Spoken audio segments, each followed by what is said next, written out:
Hi,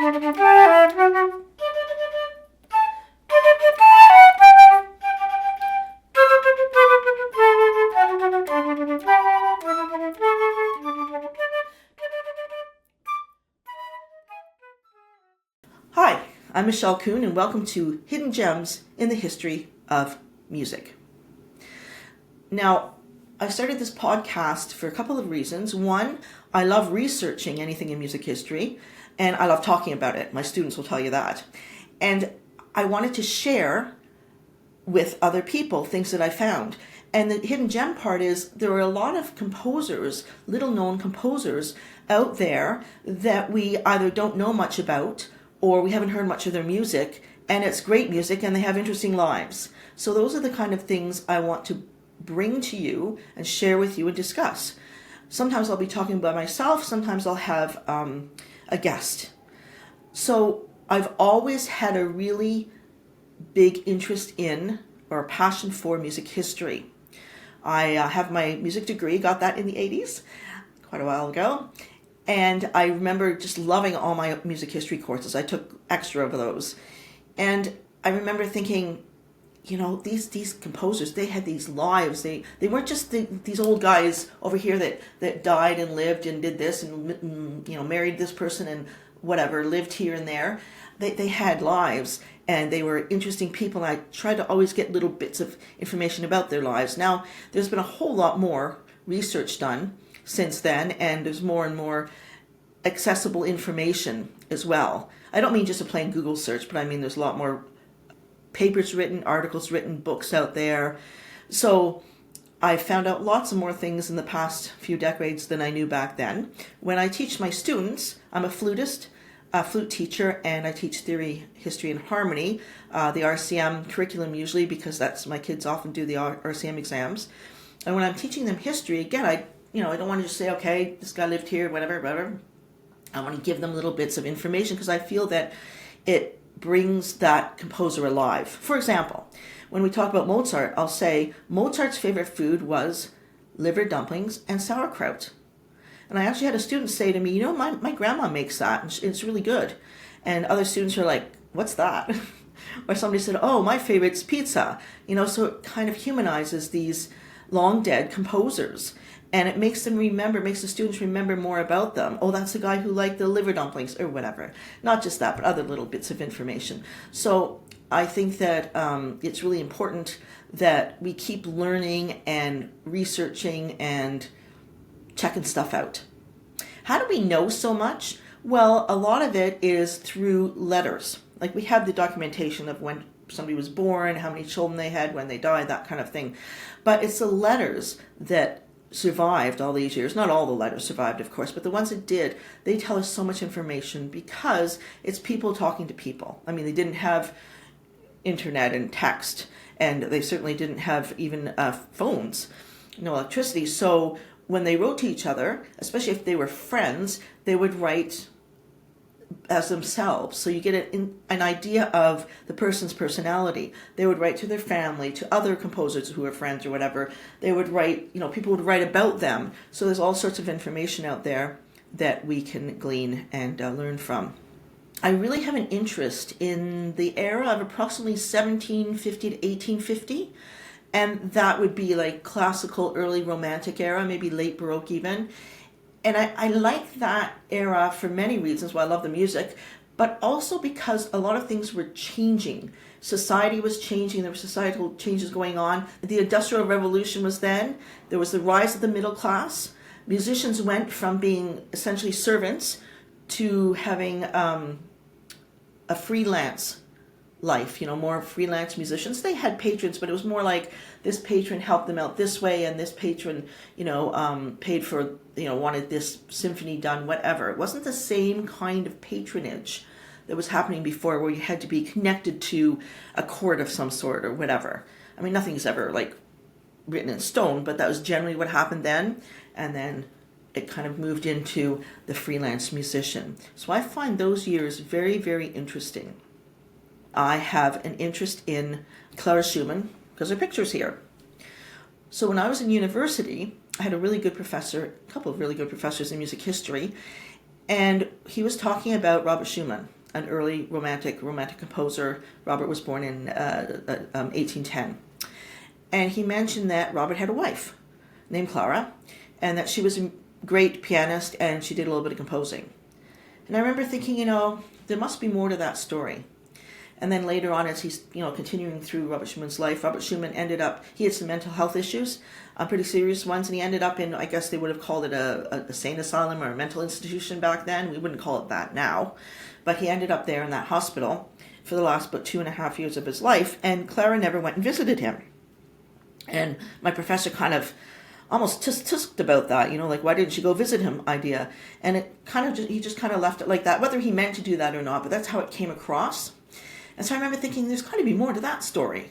That doesn't make sense, because you just told me about this great love affair they had, and this love they had for each other, and how close they were, and then she didn't visit him? I don't get it. But over the years, I have learned a lot more, and there's been so much more research done, especially on women composers. Essentially, she didn't go visit him because she wasn't allowed to. The doctor said, no, you can't visit him. So that's why she didn't visit him. Was there more to her being a pianist and composing? Yes, she composed great stuff, and she was like the world-renowned, European-renowned pianist, right up there with Liszt. Maybe even some people liked her more than Liszt. She was right up there, performing, her heart out all the time for years and years and years. So there was so much more to Clara, and I know now my students who are in university in music, they tell me that they, their music history is so much more full of diversity and everything, which I think is fantastic. They just didn't have all that information, or I guess even the impetus to talk about the less known composers or the female composers or whatever back 40 years ago. Anyway, luckily now, that's progress. We know a lot more, which is great. So Clara Schumann was my first hidden gem, because I just wanted to know more, and there wasn't a lot out about her. I do want to share something with you that I read. So I have the Marriage Diaries of Robert and Clara Schumann, the book. It was published, I think, in English in the early 90s. I only got it a few years ago. And I'm reading along, very interested. It was very interesting reading in their own words, what they did and whatever. So I'm reading along, and then I get to this. Now remember, I'm a flutist, right? And I quote, "A young talent, Joseph Handel from Würzburg, gave me much pleasure, although he played the flute. But he played it exquisitely, with a very pretty presentation, and also looked pretty, interesting. If only he will not disappear like so many child prodigies. And why does such a gifted talent have to choose the flute of all things? Question mark." Okay, so Clara, my first hidden gem, didn't like the flute. I like to think that maybe she heard the modern flute that's now made out of silver and has all the keys and has more dynamic capability and maybe more sound to it in volume and everything. Maybe she would have liked the modern flute a little better. The flute that she was writing about at that time would have been a wooden flute with about 5 keys. So I'm hoping that if she heard the modern flute, she would have liked it better. And that's my story, and I'm sticking to it. Anyway, so she didn't write anything, unfortunately, for the flute. Like, she didn't write a flute sonata or anything. But I will tell you that I took one of her violin romances that she wrote for violin and piano, and I transcribed it for flute and had changed a couple things because violin and flute are different instruments. And I played that at one of my flute recitals, and it was really fun to do. It was really fun. So I hope she doesn't mind. I played one of her pieces. Now, Clara was born, I'm going to tell you a little bit about her, because her life is very interesting. It's a very long life, and I'm just going to touch on a few things. She was born in 1819 in Leipzig, Germany. Her mom was Marianne Tromitz, up here. This is the only picture or rendering of her that we seem to have. It's a profile picture, and she looks like she has very strong features. And her hair is up, as was the style then, with some curls coming down the side. Now, her grandfather was a great flutist, which is pretty cool. Now, she was a soprano, a pianist, and a performer. And she was a student of Clara's father, Frederick Wieck. Now, Frederick was older than Marianne, and I guess that's neither here nor there, but he was. And they got married, and they started to have some children.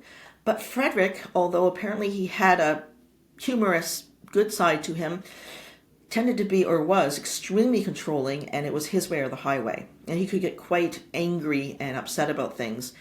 And that marriage didn't last. There was actually a divorce there.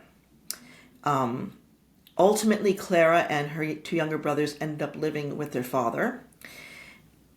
So that was hard on Clara. And she didn't see her mother too much there for a while, but they did reconnect later on in life, which is wonderful.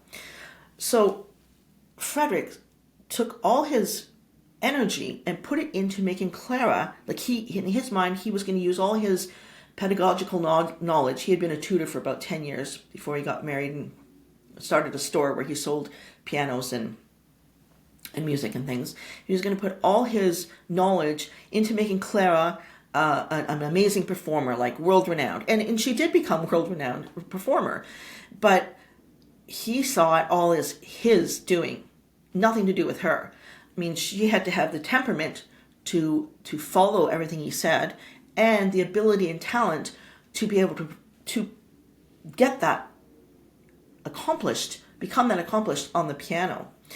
So that just shows a little bit of his, self-importance.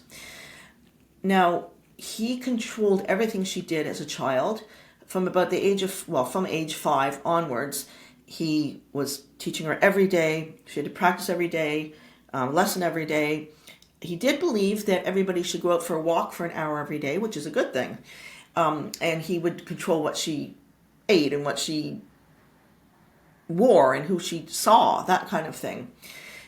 He had her start a diary, but she really didn't write much in it. And if she did, he would make comments. Often he would write as if he were her, or he would tell her what to write. Sure enough, Clara just bloomed musically. And I really think part of it is that she was kind of controlled so much that the only time she could express herself was through her music. That's what it seems like to me. And I've kind of read that about other people thinking the same thing. And she started to compose around the age of 11. At 9 was her first major public performance. And then after that, she did some touring. And at 11, she composed her first piece, or pieces. There were 3 polonaises. Polonaise is a stately Polish dance. And so it's her first opus. An opus is a body of work. So this opus number 1 had 3 polonaises. And we're going to listen to the second one. Let's listen.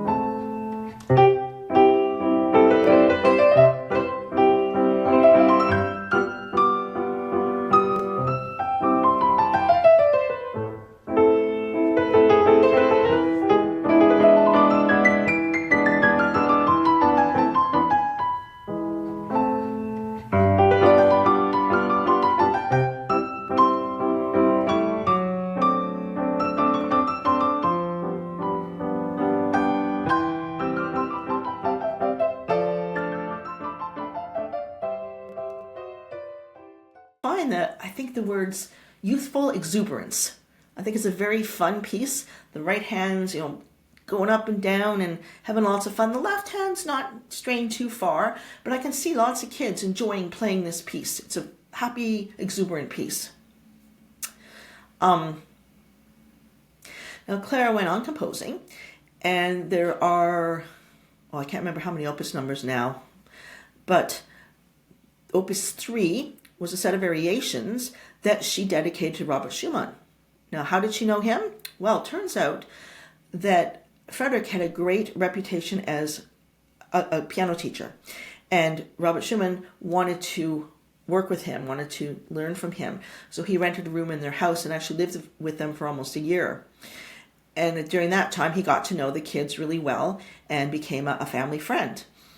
So when she wrote her Opus 3, she dedicated it to Robert Schumann. She was 14 when it was published. So let's listen to this piece.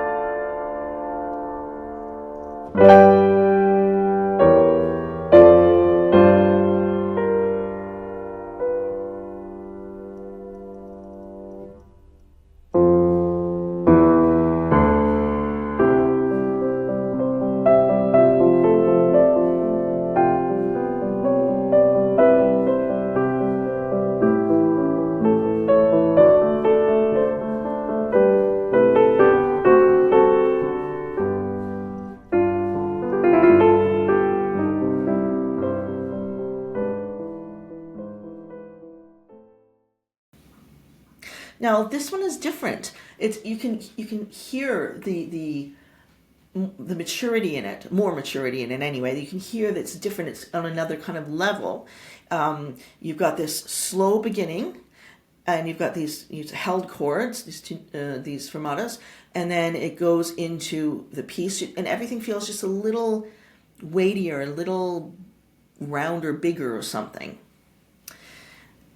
Now let's go on to another piece she wrote a couple of years later, and this was from a set of 4 pieces. This is Opus 5, and it's Caprice a la Bolero. Now this is showing how much she had learned. I mean, she was taking theory classes and composition classes as well as all her work on the piano. So she was learning all sorts of different types of music. Now, a bolero is a Spanish dance. Let's listen to this.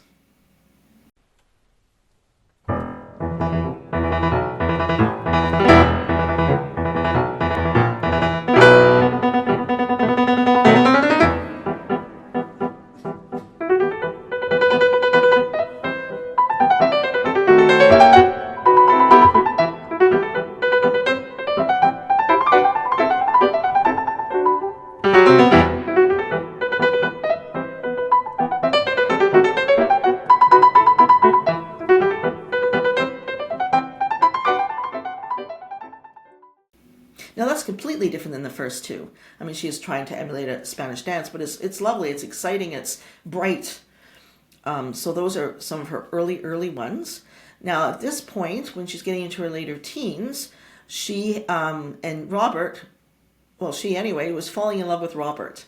Around 16, 17, they started to really we really have a connection here.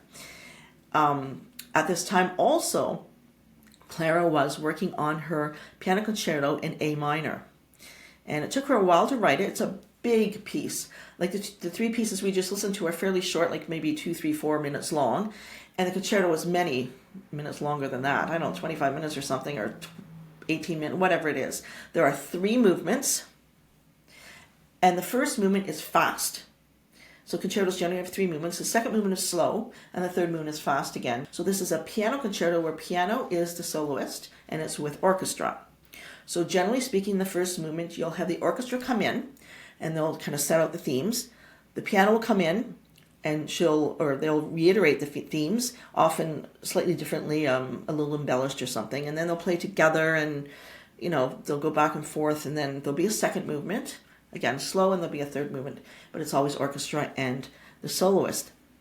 But the second movement is different. When we get to it, you'll see what I mean by that. Let's listen to the beginning of the first movement. Here we go.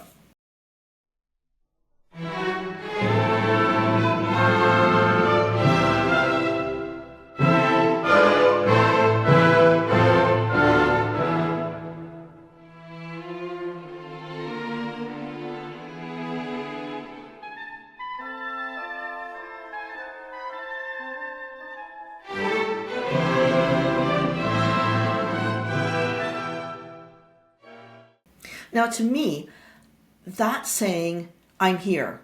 I'm Clara, and I'm here. That's what I get out of it. I don't know what other people hear, but I think it's wonderful. It's very, I don't know, it's very strong. It's saying something. Clara was the one who premiered this in Leipzig in the Gewandhaus. And Felix Mendelssohn, a friend of hers, was the conductor. You may have heard of him before. He was a great composer as well, and friends with Robert as well. So that would have been great to have a video of, but of course that's impossible. Or it would have been even better to have been there. Let's listen to where the piano comes in. So that was what we just listened to was the beginning.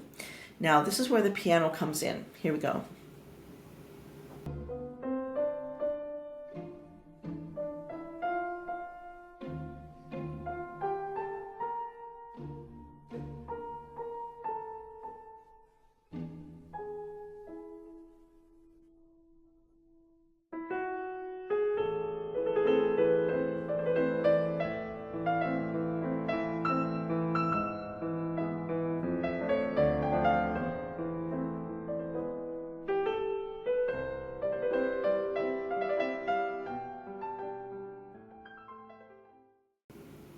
Now, did you notice how the theme came back, but it was a little bit different? Great first movement. Now, here's the second movement. Let's listen to this.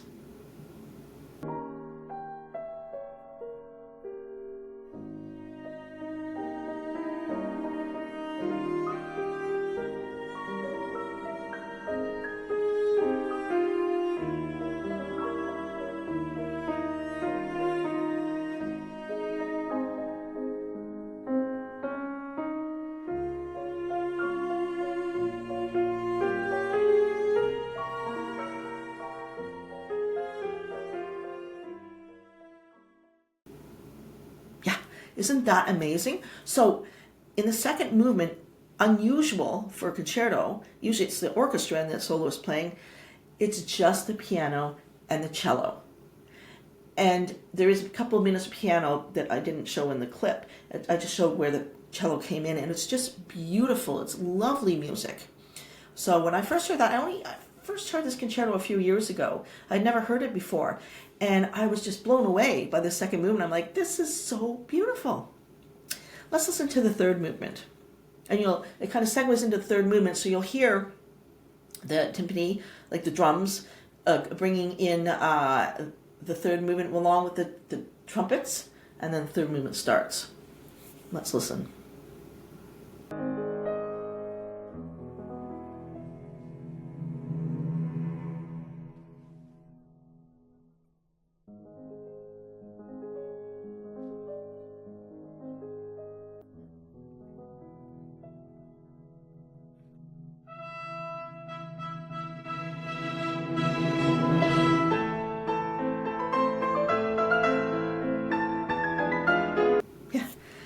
Great stuff. So I'm going to put all the links with this video. So I highly recommend you go listen to all the pieces all the way through. Great music. So this was her music that she wrote by the time she was 16, which is phenomenal. It's great. Now, when she and Robert fell in love, she knew that her father wouldn't be happy. There had been a little bit of like teenage rebellion going on with her. Like she wouldn't get up when he told her or whatever. He was not happy about that. But she was still pretty into doing whatever he wanted her to do. Pretty willing to go ahead and do these things. And did I mention the diary? If not, he had her write in a diary. One thing he did was have her copy down letters that he wrote to people before and after their tours. So she learned how to run a tour and how to run a concert by rewriting out these letters. And some of them are quite angry letters. It was about getting paid on time or which venue they're going to be in and where they're going to stay, this kind of thing. So that was really important for her for later on, because when he found out about her and Robert, he freaked out. Robert didn't think he would, because Robert felt he had a good relationship with Frederick, but he forgot or didn't realize that, or didn't understand that Frederick had control over this person all these years, right? And not only that, she made a lot of money for him. Like, he was the person at the door saying, okay, the fee is this. So he just flipped out. He said, I'm going to shoot him. He actually wrote that down, that he was going to shoot Schumann. He didn't, of course. And it got really ugly, really, really ugly. He told her that they couldn't see each other. But ultimately, that did last for a while, but they did, of course, reconnect. And they stayed connected in certain ways. It's interesting because Robert would take a little motive from Clara's piece and put it into his piece. It was like, hey, I still love you, I'm here. And she did the same kind of thing. So they never completely lost touch at all. They just were apart for a while. So when they were back together, he just flipped. And he got really nasty. Clara was doing some performing, and he wrote letters to where she was performing saying, she's terrible, she doesn't know what she's doing. I mean, to go from being this golden child, getting all the lavish praise and everything when she became what he wanted, to this angry, nasty stuff must have been so hard on her. And it didn't stop there. It was with Robert as well. I think there was something Robert wanted to publish, and Frederick sent out some nasty letter about, don't let him publish there because he doesn't know what he's doing or whatever. So he was really trying to pull out all the stops to get them not to get married. Ultimately, they went to the courts, which took something like a year to get permission to get married. And when they got permission, they waited till the eve of her 21st birthday to actually get married. Kind of as a, we're going to do it our way. Here's a picture of Robert and Clara together. And they did have a loving marriage. It had its ups and downs like any marriage. They had 8 children, 7 of whom survived childhood, which is really good because infant mortality rate was a problem back in the day.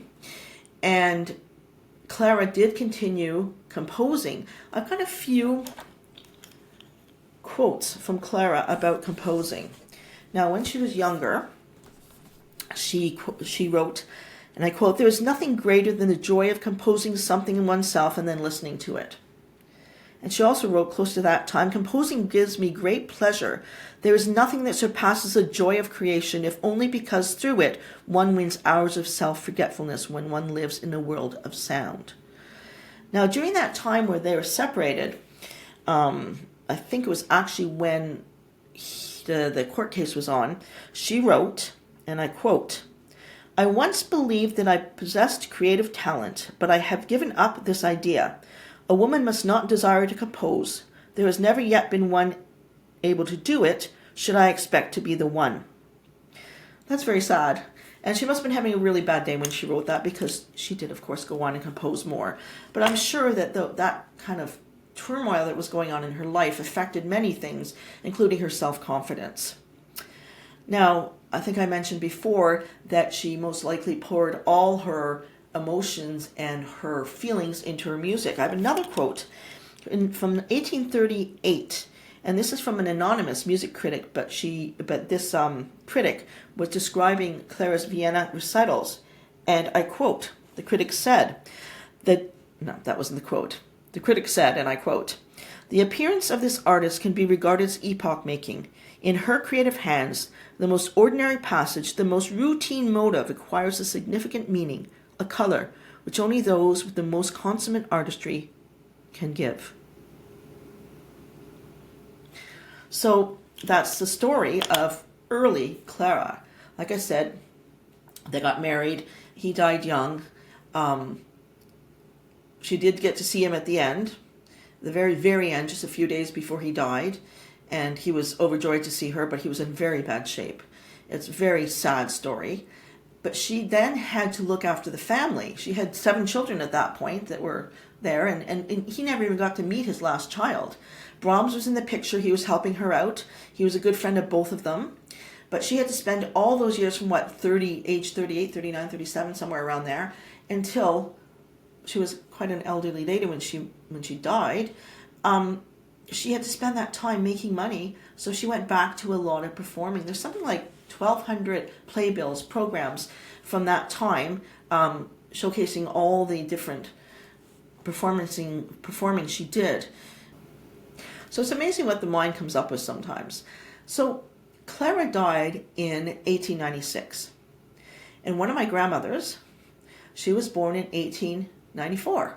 I remember thinking, wow, I mean, a different continent, different country, the whole thing. But their lives overlapped by 2 years. So my grandmother's life overlapped by 2 years of Clara Schumann's life. And that, to me, is like amazing. So it's like history's not that far away. But on the other hand, history's really far away. It's kind of interesting. Anyway, this is my first hidden gem, because it was my first hidden gem, even though she's not so hidden anymore. I just want to share one last picture of her right here when she was an older lady. She had to stop performing about 5 or 6 years before she died because she had terrible pains in her hands and her shoulder, probably arthritis and maybe more.